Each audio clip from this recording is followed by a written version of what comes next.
Hey, Joe, you think if we capture some ISIS guys, building a rapport would be the way to go with those guys? They seem like rapport-type guys.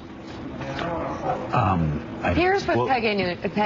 I was just going to say he raises an interesting point, which is what do we get out of this report? Do things change now? If we do have a high-level ISIS guy that we need information in a ticking bomb scenario, if such a thing exists, how do we treat him now? Willie, does it change because of this report? Did you see, Willie, what happened the day after Jim Foley got his head carved off? Did you see what happened with the poll numbers immediately?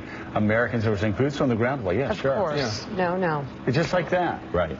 So the question is, does the CIA, does the White House authorize, do these people act differently now? Do we learn from this report? Do we treat people differently now because of this? I'm not sure. You think so? But yeah, a bit. I think the hangover from the wars in Iraq and Afghanistan are very significant and deep in the United States right now, and I think 9/11 is a bit of a distant memory. I'm not saying it shouldn't be. But do you think in a dark corner of the world, in a dungeon somewhere, where a CIA guy is interrogating somebody, he's going to go, you know, that report was pretty damning? Oh, there's a way to get around it that's different. But I'm saying the kind of program we have in the U.S. Actually, what will happen now, and there were safeguards by 2004. Yeah. After they learned the mistakes that made in the early years.